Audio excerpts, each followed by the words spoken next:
Young rebel star Prabhas Baahubali 2 తర్వాత చేసే cinema Saaho.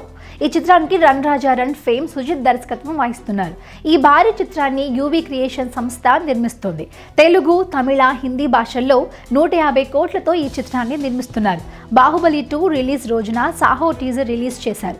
Science fiction action thriller గా రూపొందుతున్న సాహో చిత్రంపై ఇప్పటి నుంచే భారీ క్రేజ్ ఏర్పడింది. ఇదిలా ఉంటే సర్వానంద్ తో రన్ రాజా రన్ సినిమా తీసిన సుజిత్ కి ప్రభాస్ అవకాశం ఇవ్వడానికి కారణం ఏంటి అనేది ఆసక్తిగా మారింది. అయితే ప్రభాస్ సుజిత్ కి అవకాశం ఇవ్వడం వెనక ఓ గొడవ జరిగిందని ప్రచారం జరుగుతోంది. ఇంతకీ ఆ గొడవ ఏంటంటే రన్ రాజా రన్ తర్వాత డైరెక్టర్ సుజిత్ ప్రభాస్ ని కలిశాడట.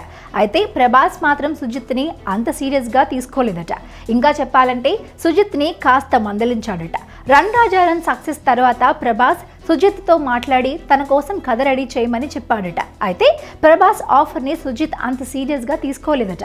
అప్పుడు తన ఫస్ట్ సుజిత్ ను అంతగా పట్టించుకోకపోవడం వల్లనే కథ రెడీ చేయమని చెప్పినా చేయలేదని తెలుసుకున్నాడట ప్రభాస్. ఆ తర్వాత ప్రభాస్ నిజంగానే స్టోరీ రెడీ చేయమన్నారని తెలుసుకుని కథ రాయడం స్టార్ట్ చేశాడట Sujeeth. Post interval scene ready చేసి చెప్పాడట.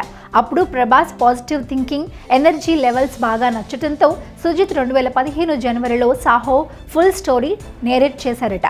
కథ నచ్చడంతో ప్రభాస్ వెంటనే ఓకే చెప్పాడట. 2015 జనవరిలో అంటే బాహుబలి పార్ట్ 1 రిలీజ్కి ముందే సుజిత్ కథ చెప్పాడు. అప్పటి నుంచి ఇప్పటి వరకు సుజిత్ వేరే సినిమా చేయకుండా ప్రభాస్తోనే సినిమా చేయాలని వెయిట్ చేస్తున్నాడు. ఫస్ట్ ఇద్దరి మధ్య కొంచెం డిస్టర్బెన్సెస్ జరిగినా ఆ తర్వాత ఇద్దరి మధ్య మంచి అనుబంధం పెరగడం విశేషం.